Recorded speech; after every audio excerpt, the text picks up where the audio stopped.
Time 6 बज गए क्या? कवि समाज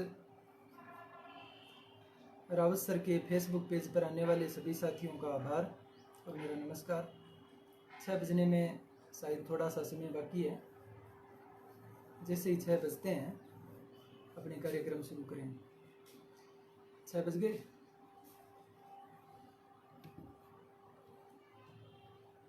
टाइम का कैसे पता चलेगा? बता दे सब शुरू करो। 6 बज चुके हैं और हम अपना प्रोग्राम शुरू कर रहे हैं। कवि समाज रावत सर के फेसबुक पेज पर आने वाले सभी साथियों का आभार व सभी को मेरा नमस्कार। सुरेंद्र पाल जी सोनी आ चुके हैं फेसबुक पेज पर, बहुत बहुत धन्यवाद। स्वागत गुरुदेव लिखते हैं, धन्यवाद सुरेंद्र पाल जी सोनी। विजय डॉक्टर विजय जी पटीर आ रहे हैं, लिखते हैं स्वागत है, धन्यवाद सर।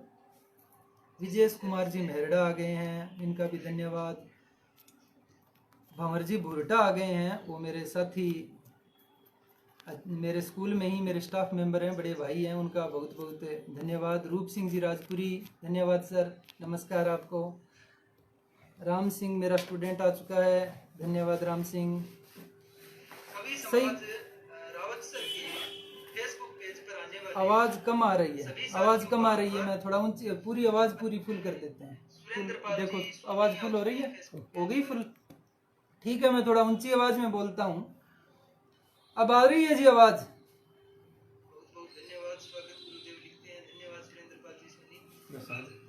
अब सही आ रही है आवाज मेरी?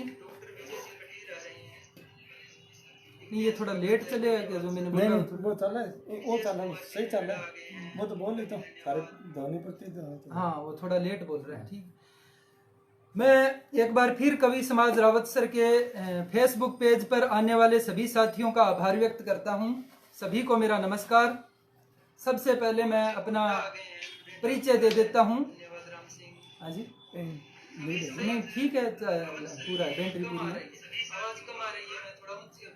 मैं सबसे पहले मेरा परिचय दे देता हूँ। मेरा नाम छोटू राम, मेरा गांव हनुमानगढ़ जिले के टिब्बी तहसील में पड़ता है। गांव का नाम है मिर्जावाड़ी मेर और वर्तमान में मैं प्रधानाध्यापक पद पर हनुमानगढ़ जिले के नोहर ब्लॉक में आने वाले राजकीय उच्च माध्यमिक विद्यालय देवासर में अपनी सेवाएं दे रहा हूं। मेरा ये स्कूल में थोड़ा सा बता देता हूं कि मैं सेकेंडरी स्कूल का प्रधानाध्यापक हूं और मेरा स्कूल चूंकि ये कर्मोन्नत होकर कुछ समय पहले कर्मोन्नत होकर सीनियर सेकेंडरी बन चुका है, इसलिए मैं यहाँ पर वर्तमान में कार्यवाहक प्रधानाचार्य के रूप में काम कर रहा हूँ। अपनी रूटीन की जिंदगी और रूटीन के कामों के साथ साथ साहित्य के प्रति भी मेरा काफी लगाव रहा है। मैं ये तो नहीं कहता कि मैं कोई बहुत अच्छी साहित्य रचना कर पाता हूँ, मगर जो भी जैसे भी विचार, जैसी भी भावनाएं मेरे मन में आती है, मैं उन्हें लिखने का प्रयास करता हूँ। बस ये शौक है मेरा। हिंदी कविताएं पढ़ने का और सुनने का भी सदा से ही शौक रहा है। ये बात अलग है कि सुनने के लिए तो समय मिल जाता है, मगर लिखने के लिए कुछ खास समय मिल नहीं पाता। मगर कहते हैं शौक बड़ी चीज होती है और इंसान को अपना शौक जिंदा रखना चाहिए। तो बस वैसा ही कुछ है। आज इस मंच के माध्यम से आप सबसे रूबरू होने का मौका मिल रहा है, इसके लिए मैं रावत सर के मूल निवासी श्री राजेंद्र जी खोत का विशेष आभारी हूं। सुरेंद्र पाल जी लिख रहे हैं कि पास के फोन आवाजें कम करें जी। अब तो किसी फोन की आवाज नहीं आ रही है जी, पास के फोन की। मुझे उम्मीद है कि मेरी आवाज आ रही होगी आप तक।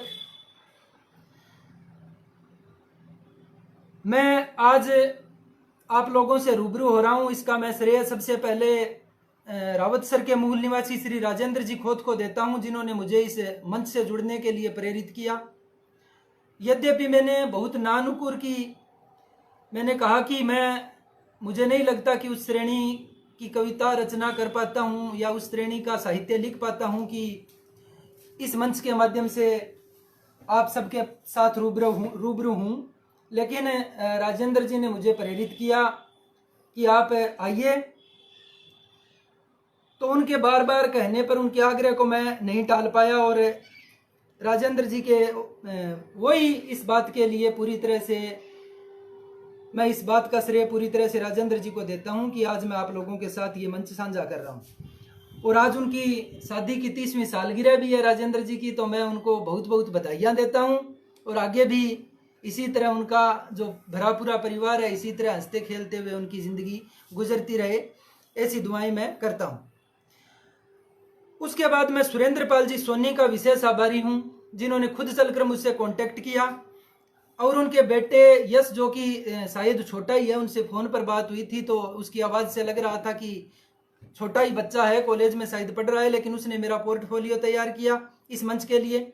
और काफ़ी कमेंट्स भी आए कि फ़ोटो बहुत जोर की लगा रखी है, फ़ोटो बहुत शानदार है। तो इसका तो पूरा श्रेय यश को ही है। धन्यवाद यश कि आपने इतनी अच्छी फ़ोटो चुनी। उसके बाद मैं डॉक्टर विजय जी पटीर का बहुत बहुत आभारी हूँ, जिन्होंने मुझे मार्गदर्शन किया आप लोगों से जुड़ने के लिए। रूप सिंह जी राजपुरी का भी आभार, जो इस कार्यक्रम के प्रवर्तक हैं। समस्त कवि समाज रावत सर का आभार, जो रावत सर में साहित्य की जो सुसुप्त पड़ चुकी मसाल थी उसे प्रज्वलित करने के लिए शानदार प्रयास वो ये लोग कर रहे हैं। हमारा रावत सर वो धरा है जो परम आदरणीय महारानी लक्ष्मी कुमारी जी चुंडावत के श्री कदमों से पवित्र हुई है। लक्ष्मी कुमारी जी चुंडावत का नाम पूरे देश में बड़ी श्रद्धा से लिया जाता है। उनकी लेखनी ने बहुत कुछ लिखा है और हम उनके लिए आभारी हैं। वो केवल भारत में ही नहीं, पूरी दुनिया में लक्ष्मी कुमारी जी चुंडावत अपनी लेखनी के लिए जाने जाते हैं। यह विडंबना रही कि हम अपनी जड़ों को भूल बैठे। आज हमारी जिंदगी आर्थिक युग की जिस चक्करगिनी में चक्कर काटने में गुजर रही है, हम उसे समझ नहीं पा रहे हैं। हम बस मंजिल की तलाश में इस चक्कर में चक्कर लगा रहे हैं, दौड़ रहे हैं, भाग रहे हैं। कभी एक पंक्ति की कविता मैंने लिखी थी जिंदगी पर, सिर्फ एक पंक्ति की कविता। समझे तो आम आदमी की पूरी जिंदगी भरी पड़ी है उस एक पंक्ति में। कविता कुछ यूं सी है कि कट रही है जिंदगी बस तोड़ा फोड़ी में, कट रही है जिंदगी बस तोड़ा फोड़ी में, भागा दौड़ी में, हाथा जोड़ी में और माथा फोड़ी में। सच कहें तो हमारी पूरी जिंदगी हम ये नहीं समझ पाते कि हमारा मकसद क्या है, उद्देश्य क्या है। हम बस पैसे के पीछे भागते रहते हैं, लोगों के आगे हाथा जोड़ी करते रहते हैं और माथा फोड़ी करते रहते हैं। फिर मैंने जिंदगी पर लिखा कि जरा सुलझ तो सही है जिंदगी, जरा सुलझ तो सही है जिंदगी, तुझ में यूं उलझने ही उलझने क्यों है। जरा सुलझ तो सही है जिंदगी, तुझ में यूं उलझने ही उलझने क्यों है। टूटते सपने हैं, छूटते अपने हैं, इस कदर मुश्किलें ही मुश्किलें क्यों हैं। टूटते सपने हैं, छूटते अपने हैं, इस कदर मुश्किलें ही मुश्किलें क्यों हैं। स्टूडेंट मेरा राम सिंह लिख रहा है, काफी फूट रहा लगो। धन्यवाद राम सिंह। विजय जी पटीर कह रहे हैं शानदार, धन्यवाद डॉक्टर साहब। जरा सुलझ तो सही है जिंदगी, तुझ में यूं उलझने ही उलझने क्यों है। टूटते सपने छूटते अपने हैं, इस कदर मुश्किलें ही मुश्किलें क्यों है। उदास मन तन्हा जीवन क्यों है, कशिशें क्यों है, नाकाम ख्वाहिशें क्यों है।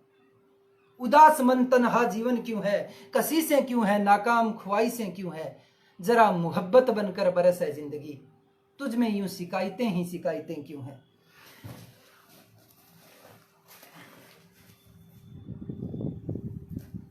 एक मिनट के लिए माफी चाहूंगा।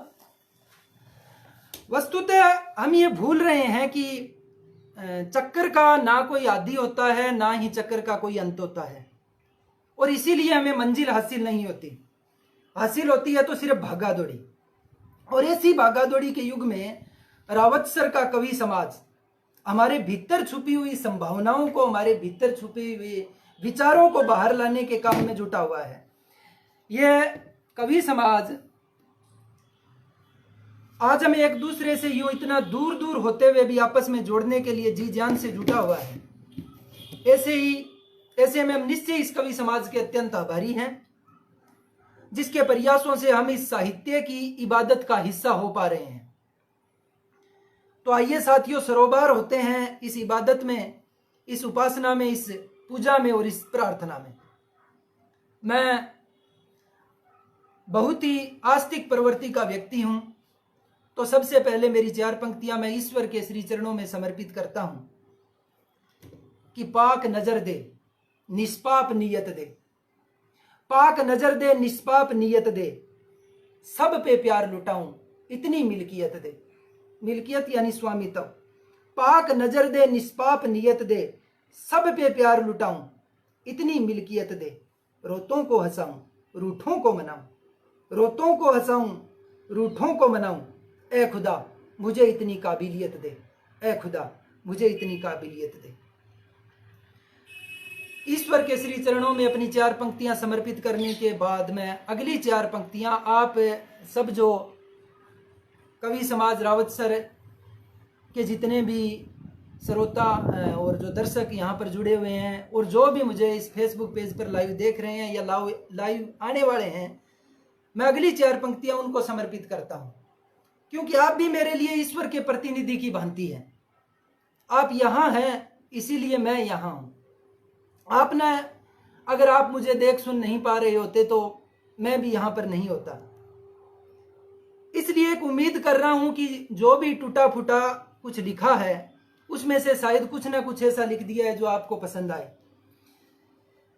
तो आपके लिए मेरी ये 4 पंक्तियां हैं कि कुछ इस तरह तू दुआ दे मुझको, कुछ इस तरह तू दुआ दे मुझको, हर मर्ज सही करे वो दवा दे मुझको। कुछ इस तरह तू दुआ दे मुझको, हर मर्ज सही करे वो दवा दे मुझको। गहरा दरिया है और तूफान का डर है, गहरा दरिया है और तूफान का डर है, साहिल तलक पहुंच जाऊं यूं बहा दे मुझको, साहिल तलक पहुंच जाऊं यूं बहा दे मुझको। अब मैं 4 पंक्तियां अपने सब के लिए, आपके लिए, मेरे लिए, अपने सब के लिए समर्पित करता हूं। अपने सब के लिए मैं रखता हूं 4 पंक्तियां कि आज नए एहसास हैं, आज नए जज्बात हैं, आज नए एहसास हैं, आज नए जज्बात हैं, आज के दिन में कुछ नई बात है। आज नए एहसास हैं, आज नए जज्बात हैं, आज के दिन में कुछ नई बात है। जो आज तक न हुआ वो आज हो रहा है, जो आज तक न हुआ वो आज हो रहा है। आज खुशनुमा मौसम है, आज खुशनुमा हालात हैं। आज मुझे मेरे होने पर नाज हो गया, आज मुझे तेरे होने पर नाज हो गया, आज मुझे मेरे होने पर नाज हो गया, आज मुझे तेरे होने पर नाज हो गया। आज तू मेरे पास पास है, आज तू मेरे साथ साथ है, आज तू मेरे पास पास है, आज तू मेरे साथ साथ है। साथियों, बात जब ईश्वरवादिता पर चली है तो मैं साहित्य की इस कड़ी में प्रभु श्री राम को प्रणाम करते हुए एक कविता जो मैंने प्रभु श्री राम के लिए लिखी है वो पढ़ना चाहूँगा, जो मैंने 5 अगस्त साल 2020 को उस टाइम लिखी थी जब सुप्रीम कोर्ट से राम मंदिर के संबंध में डिसीजन आया था। मेरा ये सबसे आग्रह है कि मेरी बात का मतलब ये कतई ना निकाला जाए कि मैं बात को कोई धर्म का रुख दे रहा हूँ या कोई मैं धर्म भीरू व्यक्ति हूँ या किसी पंथ निरपेक्ष मैं नहीं हूँ, ऐसा नहीं है। मैं अपने संविधान में पंथ हूँ, सब धर्मों को मैं मानने वाला व्यक्ति हूँ। सब धर्मों को मैं प्रणाम करते हुए यह कहता हूँ कि सब धर्मों का सार यही है कि सत्कर्म करो। तो प्रभु श्री राम पर मैं अपनी कविता पढ़ता हूँ, आप लोग जुड़िएगा। प्रभु श्री राम पर मैं कविता पढ़ता हूँ। विजेश कुमार जी मेहरडा कहते हैं, बहुत शानदार प्रस्तुति गुरु जी, धन्यवाद। गोविंद जी बुडानिया मेरे रिश्तेदार होते हैं, वो कह रहे हैं बहुत बढ़िया छोटू राम जी, बहुत बहुत धन्यवाद गोविंद जी। फारूक सुलेमानी कहते हैं बहुत सुंदर, धन्यवाद। गिरधारी जी मटोरिया आ गए हैं, वो कह रहे हैं वाह गुरु, धन्यवाद। सुशील जी पारी कह रहे हैं हास्य रस की कविता का इंतजार है, जरूर वो भी कोशिश करेंगे। यश सुरेंद्र पाल जी कह रहे हैं कि यश की प्रशंसा आपके द्वारा की गई नहीं, यश तो प्रशंसा का पात्र है, निश्चित तौर पर यश प्रशंसा का पात्र है। आप सब गुरुओं की सेवा में ये बच्चा करता रहे, बिल्कुल करता रहेगा, ये हमारा आशीर्वाद है। उनके साथ सत्यनारायण जी शर्मा जुड़ रहे हैं, धन्यवाद उनका। राजेंद्र जी खोत का बहुत बहुत धन्यवाद। सुरेंद्र सिंह जी बुकरका कह रहे हैं जय श्री राम, जय श्री राम। सुरेंद्र पाल जी सोनी ईश्वर से शुरुआत के लिए धन्यवाद दे रहे हैं। सारण दौलत राम मेरा दोस्त कह रहा है बेहतरीन छोटू जी, धन्यवाद। दोस्त मनीष रोज कह रहा है बहुत खूब छोटू भाई जी, धन्यवाद मनीष भाई। विजेश कुमार मेहरडा कह रहे हैं बहुत अच्छा, धन्यवाद। मनीष रोज कह रहा है रोमांटिक हो रहा हो आज तो ऐसा कुछ नहीं है, धन्यवाद जो तुम्हें लग रहा है मनीष भाई। राजेंद्र जी खोत कह रहे हैं वाह, धन्यवाद। सत्यनारायण जी सोनी कह रहे हैं बहुत खूब, धन्यवाद इनका। मैं प्रभु श्री राम पर अपनी कविता पढ़ रहा हूं कि राम नाम में संस्कारों की खुशबू, राम नाम संस्कृति की पहचान है। राम नाम में संस्कारों की खुशबू, राम नाम संस्कृति की पहचान है। राम नाम कण कण में बसा, राम नाम मर्यादा का प्रतिमान है। आस्था का, उपासना का, क्या हुआ रुक गया क्या वीडियो, चलो।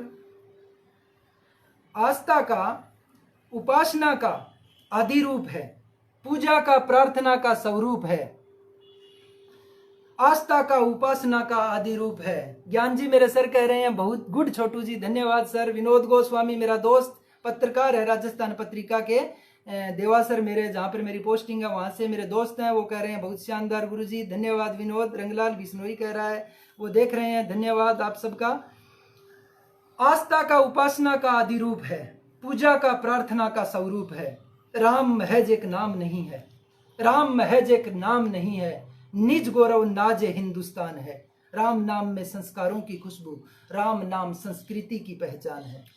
पाकीजगी पर नापाक दस्तूर मंडने वाले, पाकीजगी यानी पवित्रता, पाकीजगी पर नापाक दस्तूर मंडने वाले, मंदिरों को तोड़कर मस्जिदें गढ़ने वाले, मंदिरों को तोड़कर मीनारें गढ़ने वाले, मुगलों के दिए सब संतापों की सिफा है और मरहम समान है। सिफा यानी दवा।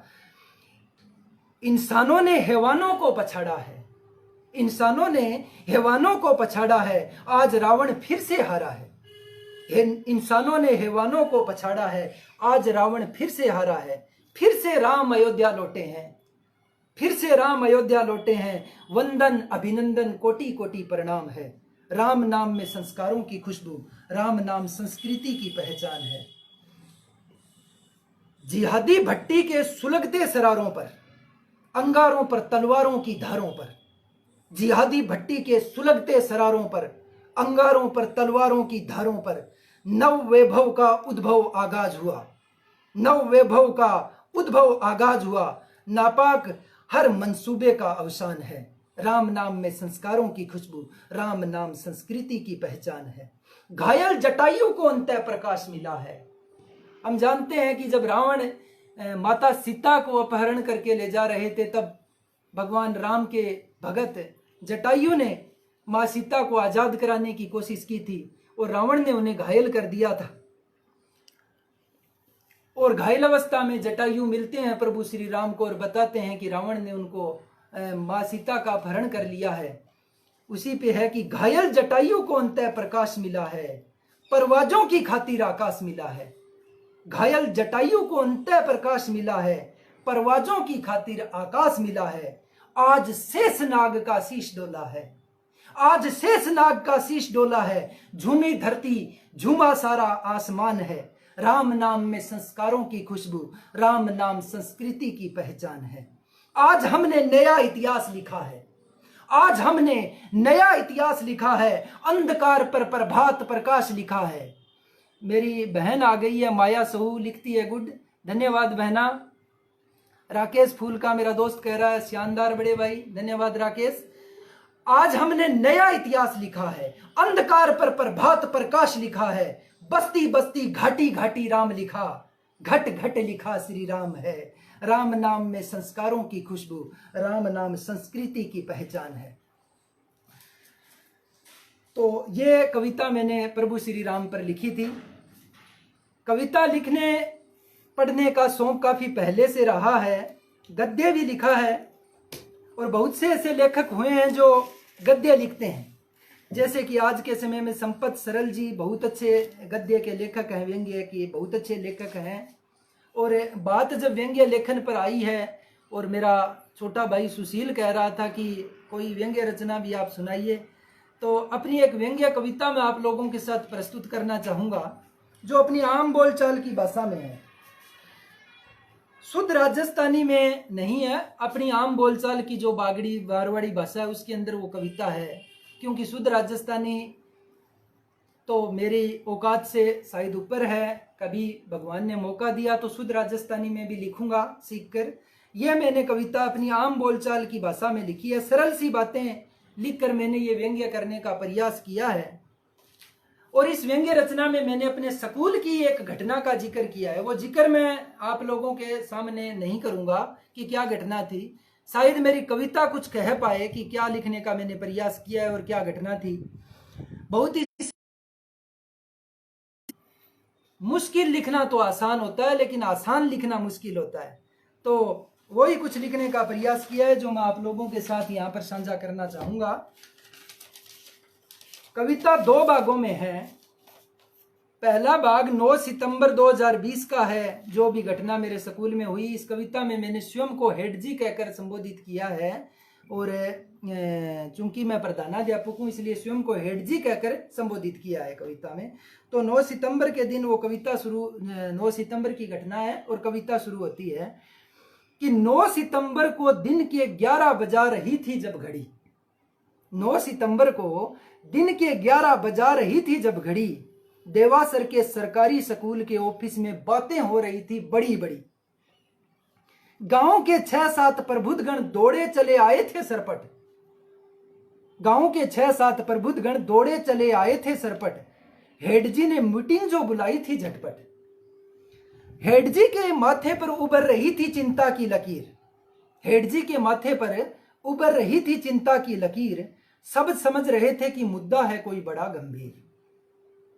एक ने बोला हेडजी यूं मायूस निगाहों से सबको ना तोलो। एक ने बोला हेडजी यूं मायूस निगाहों से सबको ना तोलो।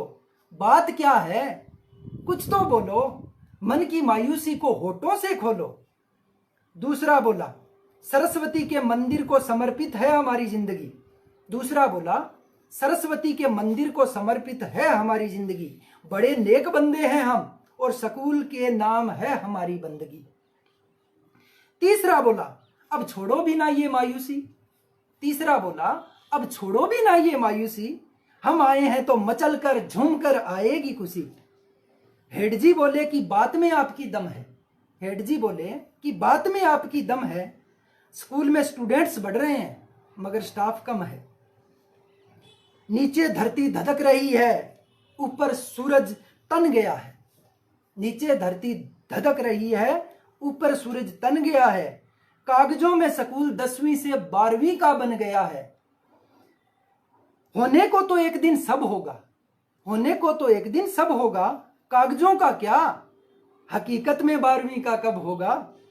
सरपंच साहब बोले कि हेड जी जरा ठीक से समझाओ। सरपंच साहब बोले कि हेड जी जरा ठीक से समझाओ। जो कहना है खुलकर कहो, यूं पहेलियां सी ना बुझाओ। हेड जी बोले कि मैं तो खुलकर ही कहता हूं। हेड जी बोले कि मैं तो खुलकर ही कहता हूं। सीधा बंदा हूं, सबके साथ मिलजुल कर रहता हूं। आती नहीं मुझे जरा भी चालाकी है। आती नहीं मुझे जरा भी चालाकी है। स्कूल में 3 लेक्चरर आना अभी बाकी है। जल्दी ही हम सबको बीकानेर जाना चाहिए। जल्दी ही हम सबको बीकानेर जाना चाहिए। निदेशक जी को कहकर सीटों को खुलवाना चाहिए। उठो जागो ये घड़ी नहीं अब सोने वाली है। उठो जागो ये घड़ी नहीं अब सोने वाली है। जल्दी ही लेक्चरर के लिए काउंसलिंग होने वाली है। कुछ यूं मीटिंग बर्खास्तगी का समय हुआ। कुछ यूं मीटिंग बर्खास्तगी का समय हुआ। सोमवार अल सुबह बीकानेर जाना तय हुआ। तो ये कविता का पहला भाग था। इसके बाद कविता का अगला भाग है और इस भाग के अंदर क्या हुआ सर? ठीक चल रहा है। इस भाग के अंदर मैं नहीं कहूंगा कि सारी पूरी तरह से ये जो भाग में अब बोलूंगा पढ़ूंगा वो पूरी तरह से मौलिक तो नहीं कहा जा सकता। कुछ एक बातें मैंने इधर उधर से भी ली है, लेकिन लगभग मेरी ये रचना मौलिक है। मैं बिल्कुल भी ये नहीं कहूंगा कि 100% ये रचना मौलिक है, थोड़ी सी इधर उधर से भी बातें ली है। तो मैं आप लोगों के साथ ये कविता बांट रहा हूं। जब बीकानेर जाना था सोमवार को, उसके बाद ये कविता है कि गिण गिण के दिन टपाया तो आयो सोमवार, गिण गिण के दिन टपाया तो आयो सोमवार, छोटू गुरजी 4 बजे उठ के बीकानेर जावन भी हुण लग गया तैयार। मन तो नींद में खोवन आलो हो, मन तो नींद में खोवन आलो हो, पण बीकानेर आरी बस को टेम होवन आलो हो। पहली तो लोटो खंड पानी पियो, पहली तो लोटो खंड पानी पियो, फिर नेरा काट काट के पेट ने खाली कियो।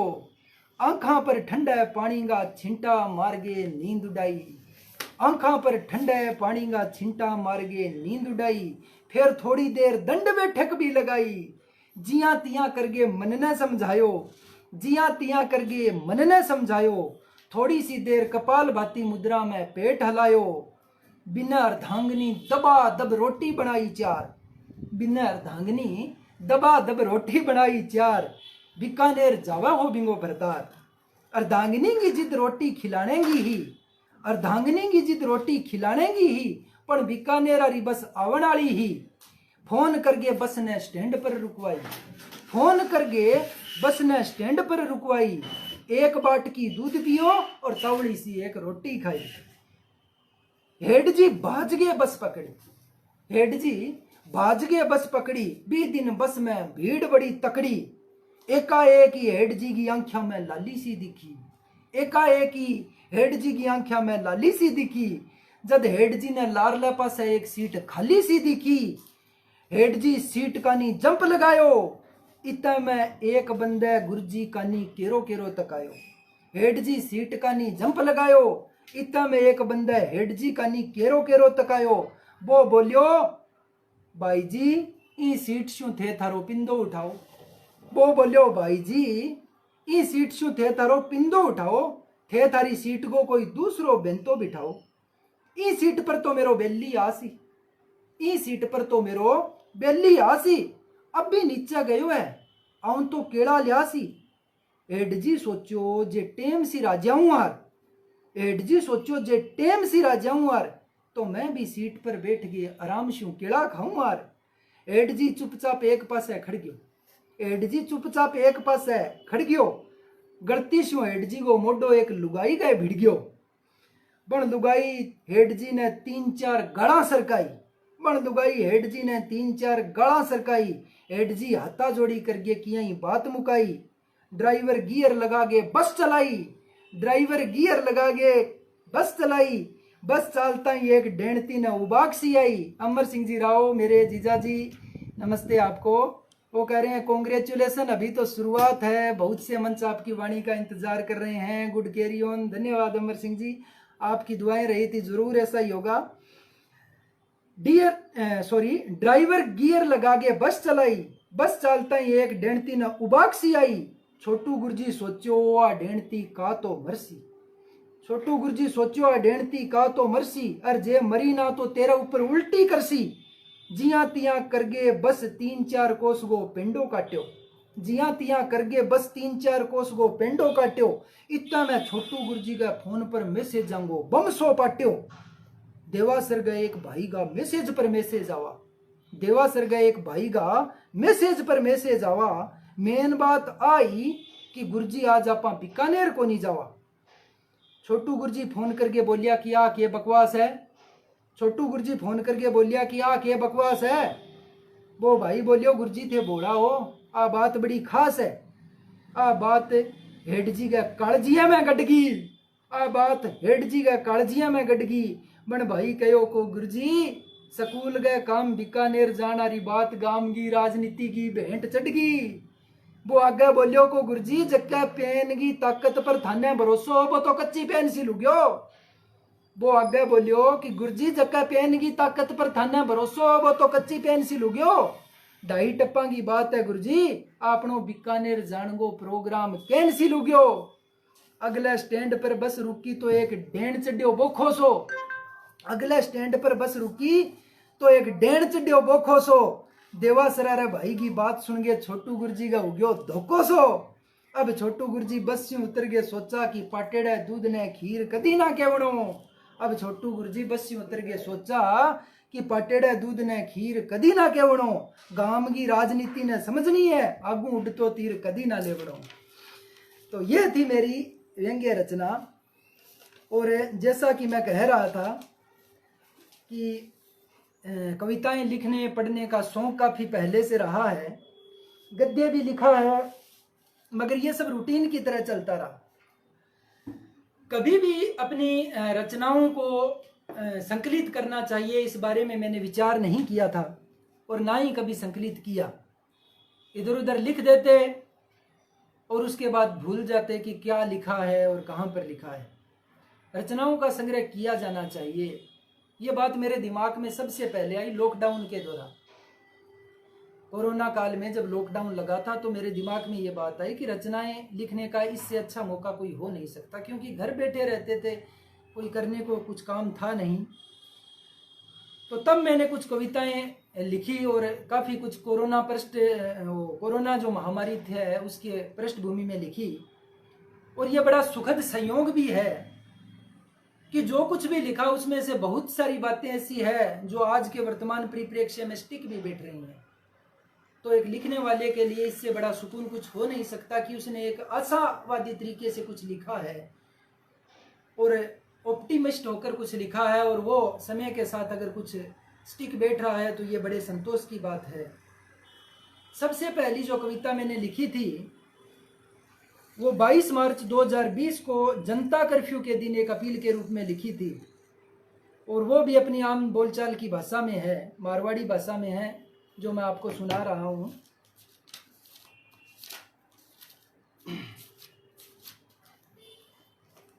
जनता कर्फ्यू जो हुआ था 22 मार्च को, प्रधानमंत्री जी ने जनता कर्फ्यू की घोषणा की थी एक दिन के, उस पर जो लिखा था, उस पर जो कविता लिखी आम बोलचाल की भाषा में, वो आपसे साझा कर रहा हूं कि जे बारह गया नहीं तो थाने थारे माँ बाप की सौगन लागेली। प्रधानमंत्री जी ने अपील की थी कि पूरा दिन घर पे रहना है, कहीं पर बाहर नहीं जाना। वो पहला दिन था। छोटू सुतार कहते हैं राम राम सा, राम राम। बंवर जी मेरे दोस्त कहते हैं कोई आप बित्ती आन दो जी, चलो करेंगे, वो भी कोशिश करेंगे। आप बित्ती तो जब आप साथ बैठे हो तभी मजा है आप बित्ती का। फिर भी देखते हैं, टाइम हुआ तो जरूर कोशिश करेंगे।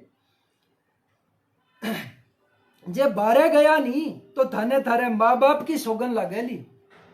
जे बारह गया नहीं तो थारे माँ बाप की सौगन लागेली। ई मुश्किल ने सोचो विचारो, नहीं तो आप विकराल रूप में छाजेली।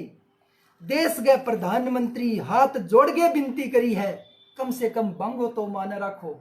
देश के प्रधानमंत्री हाथ जोड़ के विनती करी है, कम से कम बांगो तो मान रखो। एकले थारे शू काम को नहीं चले, टाबर बारे टपजियाला बांगो भी ध्यान रखो। आ साची है कि जाट जमींदार ने घरे रहे कोनी सरे, दुकानदारों को भी दुकान खोले बिना काम को नहीं चले। आ साची है कि जाट जमींदार ने घरे रहे कोनी सरे, दुकानदारों को भी दुकान खोले बिना काम को नहीं चले। मजूरिया ने मजूरी करनी पड़सी, रेवड़ चराए बिना ग्वालिया ने घर वाली रोटी को नहीं गाले। पण जद बिलकता देखा इटली और चीन ने, स्पेन की भी तो तड़ तड़ कर गए टूटे छाती। पण जद बिलकता देखा इटली और चीन ने, स्पेन की भी तो तड़ तड़ कर गए टूटे छाती। तो एकर सब छोड़ घरे रेण में भलाई है, जो को जीवन को सूरज उगाड़ो रेवे, मौत मुंह ने फाड़े राती। चेत बैसाखी बेरण विपदा, बीतेगी जद जेठ जूनी लागेली। चेत बैसाखी बेरण विपदा, बीतेगी जद जेठ जूनी लागेली। जेठ साडगा तपेगा तावड़ा, और लू चालेगी जदा फांस फागुनी भागेली। जे बारे गया नहीं तो थाने थारे माँ बाप की सौगन लागेली। ई मुश्किल ने सोचो विचारो, नहीं तो आप विकराल रूप में साजेली। धन्यवाद। उसके बाद मेरे दोस्त भंवर जी कह रहे हैं कि कोई आप बीती सुनाओ, तो जरूर सुनाएंगे, समय रहा तो आप बीती भी जरूर सुनाएंगे। आपका प्यार है और आपका साथ है, जो अपनी आप बीती बहुत अच्छी चल रही है। मैं आप लोगों को बता दूं कि मेरा और मेरे साथी टीचर हैं मेरे स्टाफ में ही, भंवरलाल जी भूरटा, जो मेरे बड़े भाई के जैसे हैं, हम मिलकर एक चैनल चला रहे हैं। नाम है सरासरी ज्ञान। सरासरी ज्ञान नाम से हमारा चैनल है और उस पर हम कॉमेडी वीडियो छोटे छोटे पोस्ट करते हैं। तो आपसे निवेदन है कि वो सरासरी ज्ञान हमारा चैनल है, आप सब्सक्राइब कीजिएगा और नीचे वो घंटे का बटन है वो भी दबा दीजिएगा, ताकि हमारे वीडियो आपको मिलते रहें। आप वो वीडियो देखिए, लाइक कीजिए और शेयर कीजिए। तो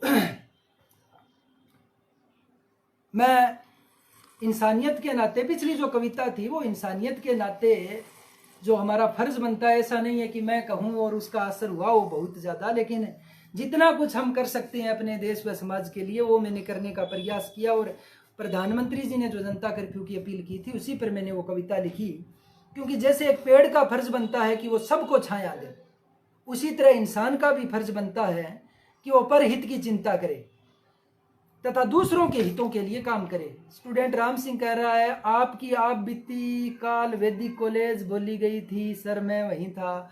आप बीती की बहुत मांग आ रही है, जरूर एक आप बीती जरूर सुनाएंगे, इतना ही आप कह रहे हो। तो खैर बातें चल रही थी कि इंसान है खुद के लिए, तो कोई भी इंसान जीता है, हम सब जीते हैं खुद के लिए, पशु भी जीते हैं।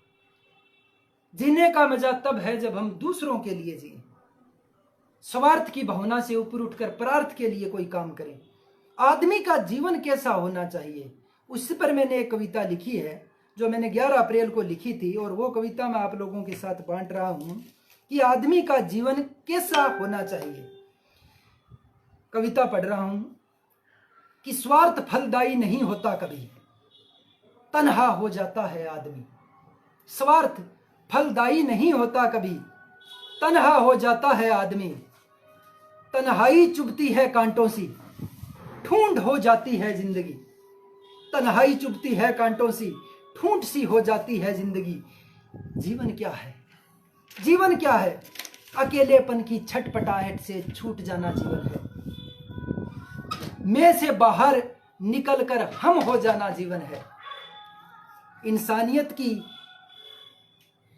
अकेलेपन की छटपटाहट से छूट जाना जीवन है। मैं से बाहर निकलकर हम हो जाना जीवन है। एक से मुक्त होकर अनेक बन जाना जीवन है। इंसान बनकर इंसानियत की पहचान बन जाना जीवन है। जीवन क्या है?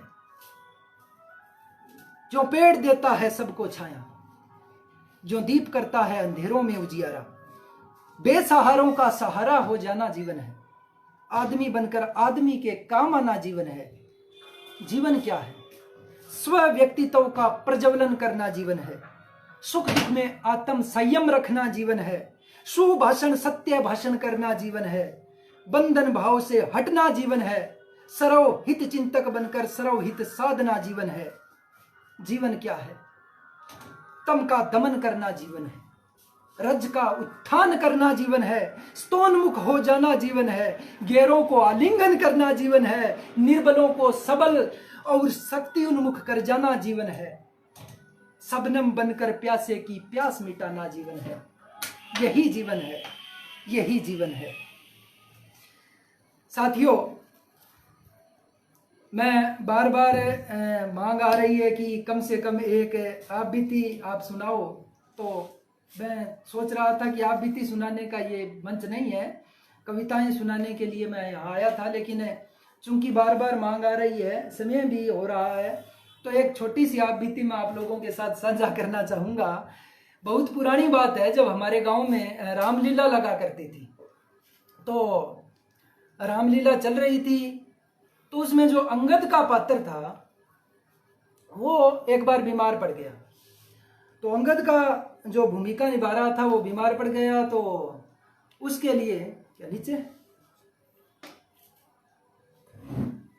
अंगद का पात्र बीमार पड़ गया, तो अंगद का रोल अदा करने के लिए एक दूसरे जाटों का छोरा पकड़ लाया। जाट हूं, आपके ऊपर ही ले लेता हूं, किसी और का नाम लूंगा तो सोचेंगे कि वो हमारे ऊपर कह रहा है। तो जाटों का लड़का पकड़ लाए और कहा कि तुम्हें अंगद का रोल करना है। तो वो बोला कि जी अंगद का रोल नहीं कर सकते, हनुमान जी का रोल करना है तो कर देंगे, दूसरों के घरों में आग वगैरह लगानी है तो लगा देंगे। तो उसको बोला कि नहीं नहीं ऐसा कुछ नहीं है, अंगद का रोल करना है, आप घबराइए नहीं। और ये जो पीछे पर्दे के पीछे पंडित जी खड़े हुए हैं वो आपको डायलॉग बताएंगे और वो डायलॉग आपको बोलने हैं। ये पीछे पर्दे के पीछे पंडित जी बताएंगे और आपको पर्दे के सामने बोलना है। तो उस लड़के ने कहा कि ठीक है बोल देंगे, सुन के बोलना है, कोई प्रॉब्लम नहीं है। तो वो खड़ा हो गया अंगद रावण के दरबार में जाकर। आपको पता होगा रावण के दरबार में जाकर अंगद ने रावण को चैलेंज किया था, चुनौती दी थी और अपना वो जो घुटना वो पैर है वहां पे वो कहते हैं कि रोप दिया था। और पूरा सारे जितने भी वहां राक्षस थे, रावण के जितनी भी सेना थी, सबने प्रयास किया, वो पैर उठा नहीं पाए, यहाँ तक कि रावण खुद भी नहीं उठा पाया। तो वो ही पात्र निभाना था। तो अंगद खड़ा हो गया रावण के दरबार में जाकर और क्या कहता है कि हे दुष्ट राज राक्षस रावण, प्रभु श्री राम भगवान विष्णु के अवतार हैं, माँ सीता जगत जननी है। ये बात पीछे से पंडित जी बोल रहे हैं और वो बोलना है किसको, आगे बोलना है उस लड़के को कि हे दुष्ट राज राक्षस रावण, प्रभु श्री राम साक्षात पुरुषोत्तम विष्णु के अवतार हैं, माँ सीता जगत जननी है। सीता माता का अपहरण करके तुमने बड़ी भारी भूल की है रावण, अपनी मृत्यु को आमंत्रित किया है। अभी भी समय है रावण, भगवान राम के पास जाकर उनसे माफी मांग ले, उनसे क्षमा याचना कर। भगवान राम का हृदय अति विशाल है, वो तुझे क्षमा कर देंगे, तेरे प्राण बख्श देंगे। और हे रावण, यदि तुमने ऐसा नहीं किया तो प्रभु श्री राम महाबली हनुमान और वानर राज सुग्रीव की विशाल वानर सेना के साथ तुझ पर आक्रमण करेंगे और तेरा वंशनाश कर देंगे। अब इतना लंबा चौड़ा डायलॉग वो छोरा भूल गया। तो क्या बोलता है कि अरे रावण यहाँ कह जको पंडित जी कहे नहीं बिया बिया करते नहीं तो तेरो नाश हो जाए लो। तो ये था। अब मेरी आप बीती आप लोगों को शायद पसंद आएगी ऐसी उम्मीद करता हूँ। वैसे आप बीती जब सामने कोई सुनने वाला न हो तो सुनाने का इतना आनंद आता नहीं है। खैर मैं आगे बढ़ता हूँ। बात कर रहे थे मनुष्य जीवन की, तो मनुष्य जीवन बहुत कुछ बहते हुए दरिया की तरह होता है।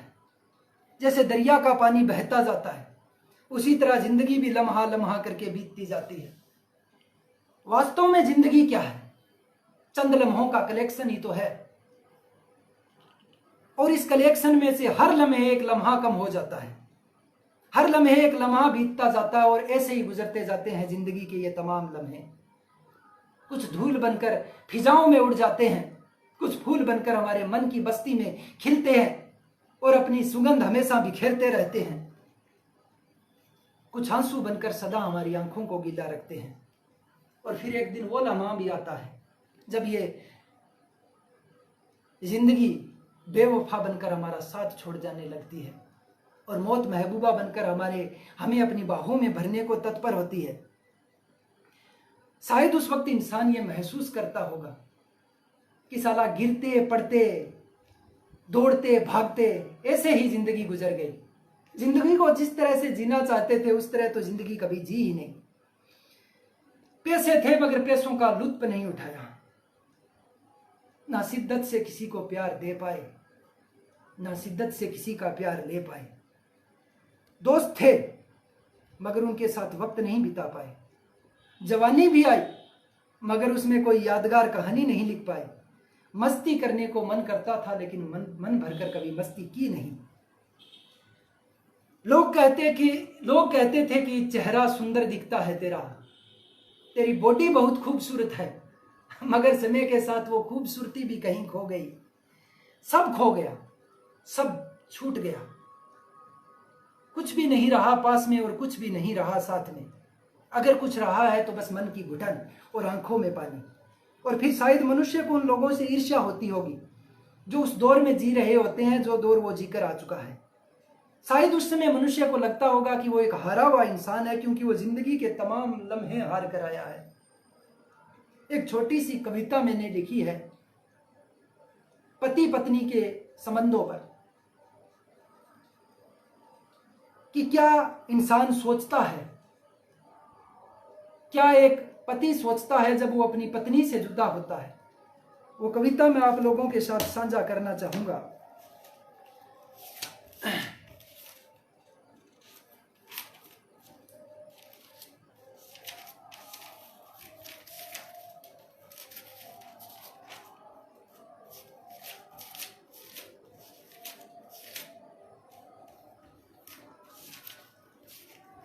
वो कविता मैं आप लोगों से साझा करना चाहूंगा कि जब पति अपनी पत्नी से बिछड़ता है तो वो क्या सोचता है। कविता का शीर्षक है मैं मरूंगा जब कभी। कविता पढ़ रहा हूं कि मरना भी जिंदगी का हिस्सा है, मरना भी जिंदगी का हिस्सा है, हर एक कहानी का आखिरी किस्सा है। मैं मरूंगा जब कभी तब तुम क्या करोगी, मैं मरूंगा जब कभी तब तुम क्या करोगी। मेरी लाश से लिपट कर रो पड़ोगी कि लाश बनाने वाले से लड़ पड़ोगी। कहते हैं कि सावित्री अपने पति को छुड़ा लाई थी भगवान से लड़कर, कि मेरी लाश से लिपट कर रो पड़ोगी कि लाश बनाने वाले से लड़ पड़ोगी। सब सिकवे समेट कर जब ले जाऊंगा, सब सिकवे समेट कर जब ले जाऊंगा, गिले करने आ जब ना पाऊंगा। स्मृतियों में शेष तो रहूंगा ना, स्मृतियों में शेष तो रहूंगा ना, आंसू बनकर कभी तो बहूंगा ना। मौत से मुझे कतई भय नहीं, मौत से मुझे कतई भय नहीं, जिंदगी लंबी हो कतई चाह नहीं। भय है तो बस की तेरी बद्दुआओं में ना रहूं, भय है तो बस की तेरी बद्दुआओं में ना रहूं, चाह है तो बस की मरकर तुझ में कहीं जिंदा रहूं। अनजाने अंधकारों से मैं गुजर रहा हूं जैसे, अनजाने अंधकारों से मैं गुजर रहा हूं जैसे, जिंदगी के झंझावतों में उलझ रहा हूं जैसे। साथी तेरा सहारा जब छूट जाएगा, साथी तेरा सहारा जब छूट जाएगा, डूब जाऊंगा किनारा जब छूट जाएगा। आसमान में ढूंढोगी ना चढ़कर चौबारों पर, आसमान में ढूंढोगी ना चढ़कर चौबारों पर, आसमान में ढूंढोगी ना चढ़कर चौबारों पर। तस्वीर बनकर सजूंगा मैं जब दीवारों पर, मेरी तस्वीर को बाहों में भरोगी ना, मेरी तस्वीर को बाहों में तो भरोगी ना। दिया बनाकर मुझे बाती तो बनोगी ना, दिया बनाकर मुझे बाती तो बनोगी ना। एक और कविता है जो मैंने पति पत्नी के संबंधों पर ही लिखी है। वो कविता मैं आप लोगों के साथ बांट रहा हूं। कविता का शीर्षक है मैं तुझसे हूं तू मुझसे है। कविता शुरू कर रहा हूं, छोटी सी कविता, कि अपना जीवन जैसा भी है ऐसा वैसा कैसा भी है, अपना जीवन जैसा भी है ऐसा वैसा कैसा भी है। सिकवे शिकायतें हैं तो गिला भी है, सिकवे शिकायतें हैं तो गिला भी है। बदजुबानियां हैं तो चाहतों का सिलसिला भी है। तंगी का अगर कभी साया है, तंगी का अगर कभी साया है तो कभी दौलत को भी पाया है। नाकामी की टीस कभी, नाकामी की टीस कभी,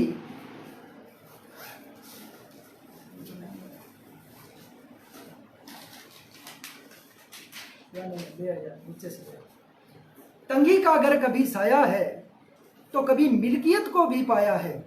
नाकामी की टीस कभी तो सफलता का सुकून भी है, नाकामी की टीस कभी तो सफलता का सुकून भी है। ना हासिल को हासिल करने का जज्बा जुनून भी है। होती हम में अक्सर रारे तकरारे हैं, होती हम में अक्सर रारे तकरारे हैं, तो होठों पर हंसी की बौछारें हैं। होती हम में अक्सर रारे तकरारे भी हैं तो होठों पर हंसी की बौछारें भी हैं। एक दूसरे की कदर है फिक्र भी है, एक दूसरे की कदर है फिक्र भी है। जुबां पर एक दूसरे का जिक्र भी है। वादा ये मेरा खुद का खुद से है, वादा ये मेरा खुद का खुद से है। मैं बस तुझसे हूँ तू बस मुझसे है, मैं बस तुझसे हूँ तू बस मुझसे है।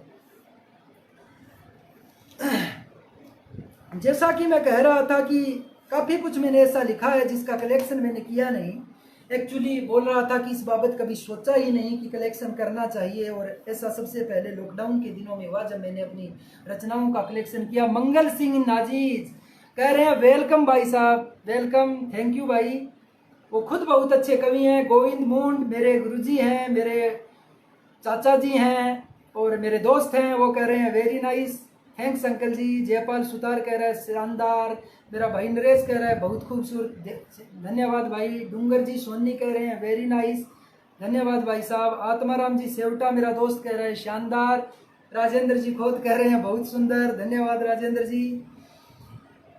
आगे बढ़ता हूँ कि जिस टाइम मैं कह रहा था कि बहुत सारी कविताएं कोरोना बीमारी की पृष्ठभूमि में लिखी थी और बीमारी का डर उस टाइम काफ़ी ज़्यादा था और पूरी दुनिया में वो डर फैला हुआ था, उसी डर को अपने भीतर से निकालने के लिए और अपने आसपास के माहौल को अच्छा बनाने के लिए एक सकारात्मक ऊर्जा का संचार करने के उद्देश्य से कुछ कविताएं लिखी, जिसमें से कुछ कविताएं हैं वो मैं आपके साथ बांट रहा हूँ।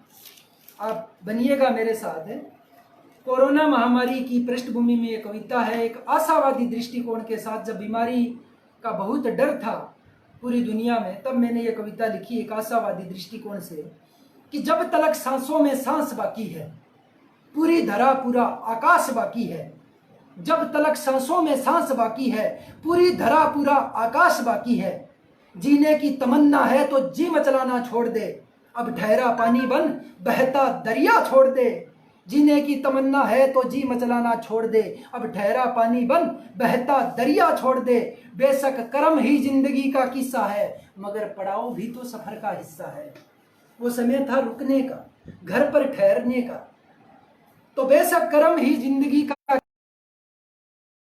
करोद आया है। मिट रही है मानवता विधाता को करोद आया है। सहमे है नर नारी जर्रा जर्रा थरथराया है। गृह घर भवन निकेतन त्यागना मत, गृह घर भवन निकेतन त्यागना मत। दहलीजे दहरियां चार दीवारियां चौखटे लांगना मत।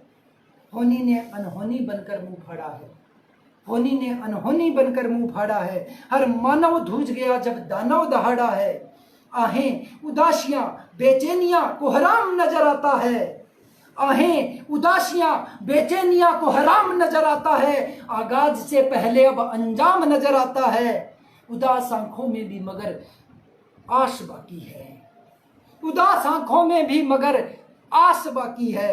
आंधियों में भी चिराग जलने के एहसास बाकी हैं। जब तलक सांसों में सांस बाकी है, पूरी धरा पूरा आकाश बाकी है, पूरी धरा पूरा आकाश बाकी है। कोरोना पे ही एक और कविता है। मेरे एक दोस्त ने ये कहा था, एक लाइन मेरे को दी थी कि इस पर कविता लिखो कोरोना के संदर्भ में। उसी लाइन पे मैंने आगे लिखा है। वो लाइन थी कि धीरज धर तू इस धरा से कुछ नहीं मिटने वाला, क्षण भर का है ये बुलबुला लंबा नहीं टिकने वाला। तो उसी पे मैंने आगे लिखा है कि धीरज धर तू इस धरा से कुछ नहीं मिटने वाला, क्षण भर का है ये बुलबुला लंबा नहीं टिकने वाला। धुंध छंटेगी धूप खिलेगी, धुंध छंटेगी धूप खिलेगी, कांटों से होकर फूल महकेंगे। तलख नीर निधि नीर उगलेगी, तलख यानी तपती हुई, नीर निधि यानी समुंदर, नीर यानी पानी। तलख नीर निधि नीर उगलेगी, तप्त मही पर मेह टपकेंगे। मही यानी पृथ्वी, तपती हुई पृथ्वी। तलख नीर निधि नीर उगलेगी, तप्त मही पर मेह टपकेंगे। ये रुदन ये क्रंदन हरगिज रहेंगे नहीं हरदम, ये रुदन ये क्रंदन हरगिज रहेंगे नहीं हरदम। वो दौर भी गुजरे थे ये दौर भी गुजरेंगे। जब कुछ न था तो धरा थी, जब कुछ न होगा तो धरा होगी। जब कुछ न था तो धरा थी, जब कुछ न होगा तो धरा होगी। प्रतिनिधि है सब यहाँ, निधिपति तो बस धरा होगी।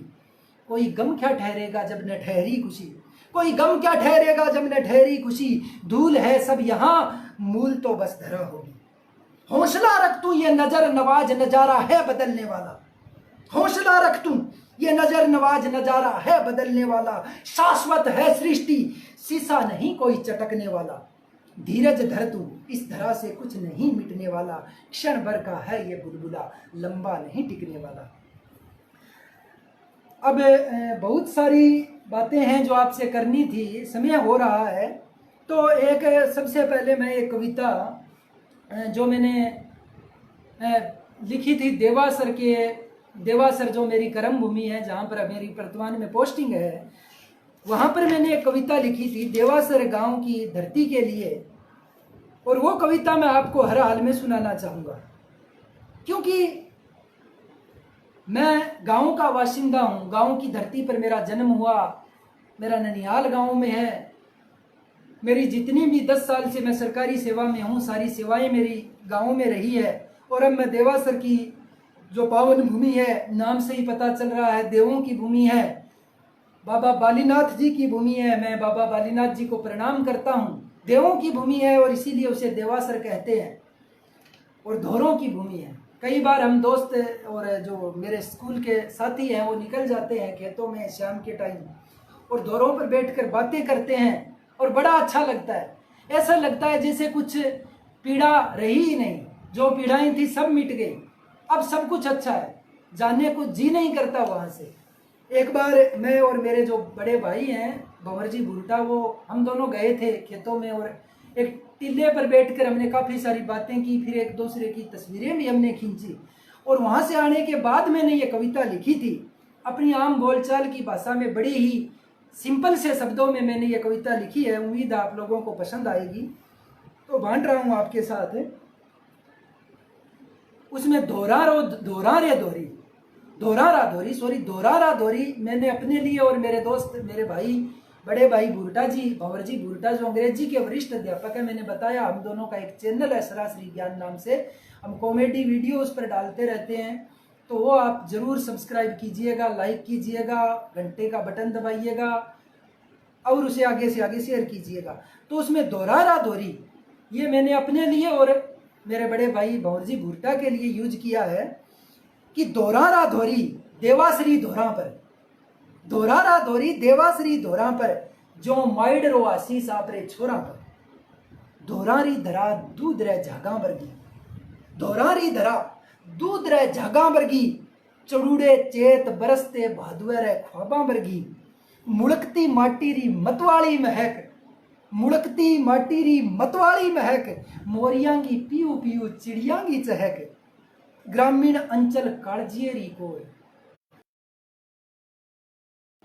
मिनखा जुणी ने मोकली सोगाता, मिनखा जुणी ने मोकली सोगाता, तेजा जीरो गीत चकवा चकवीरी बाता, गावड़ियां भैंसारा ठाण, गावड़ियां भैंसारा ठाण, उंटा पर लादेड़ा मिठा मतीरिया, काचर अर काकड़िया, केरिया बेरिया रोइड़ा अर खेजड़िया, ई धरती पर सोनो सो निपजे, ई धरती पर सोनो सो निपजे, आ धरती हीरा मोती सा उगड़े, देसी घी धार अर दूध गो झाग, देसी घी धार अर दूध रो झाग, देसी बाजरे की रोटी अर सांगरी गो साग, चूल्हे कन्ने बैठ के रोटी खावणो, चूल्हे कन्ने बैठ के रोटी खावणो, सदा साची केवणो सुखी रेवणो, दही चूंटियो छा अर राबड़ी, दही चूंटियो छा अर राबड़ी, बाड़ा में बैठी बकरड़ी खुंटा खड़ी गावड़ी,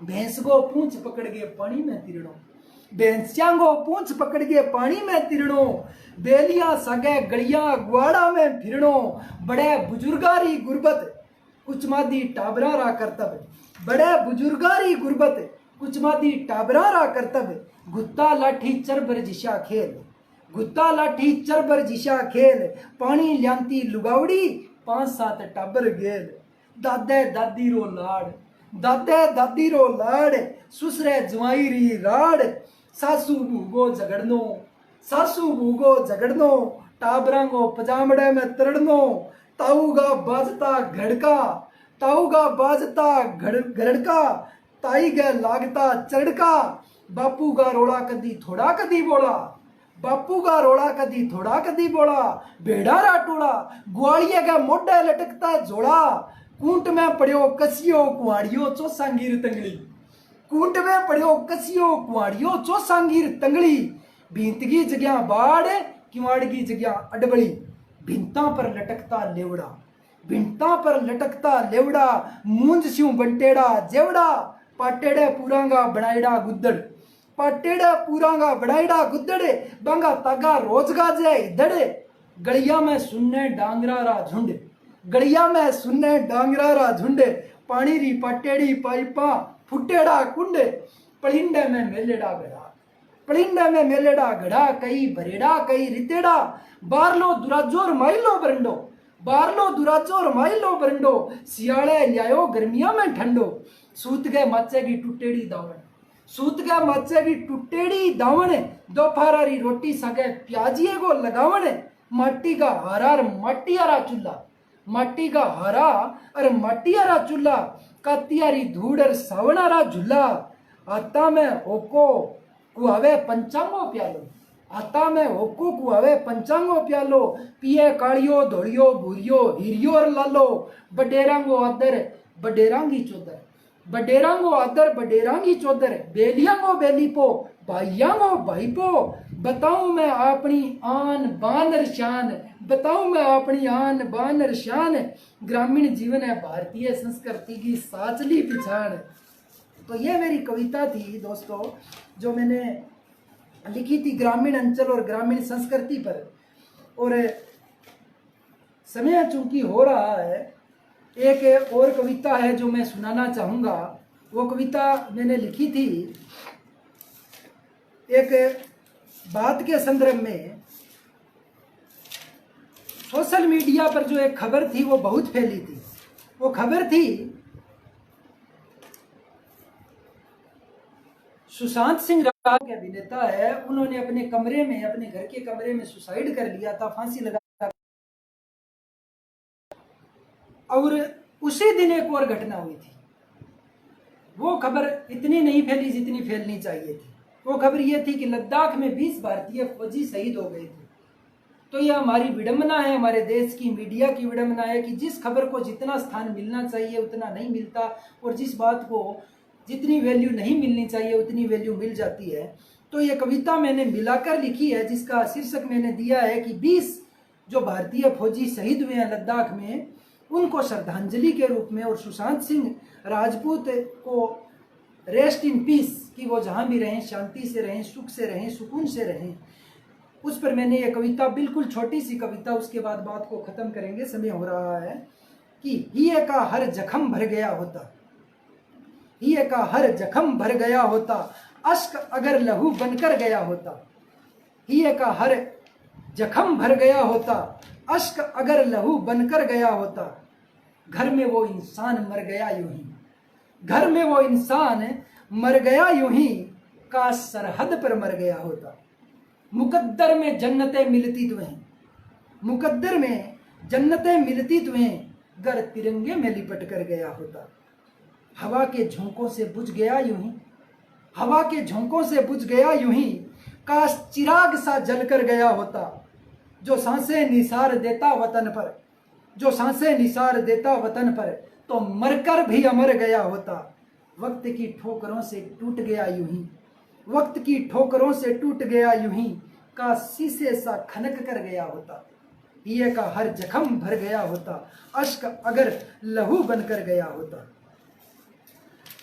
एक नज़म है, वो मैं सुनाना जरूरी समझता हूँ। बात जब शहीदों को श्रद्धांजलि की आ गई है, तो हंदवाड़ा के अंदर जो शहीद हुए थे भारतीय सैनिक, उनको समर्पित करते हुए मैंने ये नज़म लिखी है, बिल्कुल छोटी सी नज़म। वो सुनाकर मैं अपनी बात को विराम देना चाहूँगा। शहीदों को समर्पित मेरी ये नज़म, कि माँ भारती ने पुकारा है, माँ भारती ने पुकारा है, आंसू अपने आंचल में छुपाकर, अपनी सुरख आंखों में ममता की प्यासी पुकार कर, माँ भारती ने पुकारा है। हर एक माँ जानती है, हर एक माँ जानती है कि नापाक कदम जब उसकी रो रोंदेंगे, कि नापाक कदम जब उसकी रूह रोंदेंगे, तो उसका अंश नाहर बनकर दहाड़ेगा कि ले माँ मैं आ गया, ले माँ मैं आ गया, मेरी रगों में उमड़ता हुआ लहू तेरे चरणों में चढ़ाने, मेरी रगों में उमड़ता हुआ लहू तेरे चरणों में चढ़ाने, तेरी तेरी मर्यादाएं निचोड़ने वालों की गर्दनें उखाड़ने। माँ तेरा सूरज सा नूर सलामत रहे, माँ तेरा सूरज सा नूर सलामत रहे, पूर्णमासी चांद सी तेरी आभा बरकरार रहे, प्यारी माँ मैं तुझ में आ रहा हूँ, प्यारी माँ मैं तुझ में आ रहा हूँ, तेरी धनी चुनर के मोती चाट कर अपनी सांसें समेटने, तेरी धनी चुनर के मोती चाट कर अपनी सांसें समेटने। तो धन्यवाद दोस्तों, समय हो रहा है और मैं अपनी वाणी को विराम देना चाहूँगा। आप सबने अपना अमूल्य समय निकाल कर मुझे सुना, मुझे दुआएं दी, मेरी तारीफ़ें की, उसके लिए आपका बहुत बहुत धन्यवाद।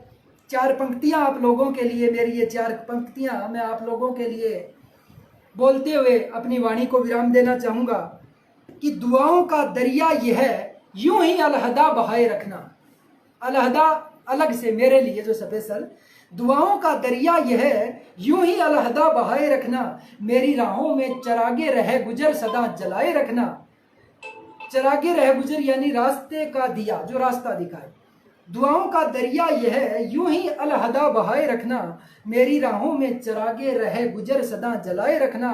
मुसाफिर हूं मैं मगर लौट कर आऊंगा कभी ना कभी, मुसाफिर हूं मैं मगर लौट कर आऊंगा कभी ना कभी। तेरे मन की बस्ती में मेरा मकाम बचाए रखना, तेरे मन की बस्ती में मेरा मकाम बचाए रखना। धन्यवाद साथियों, धन्यवाद। जय हिंद, जय भारत।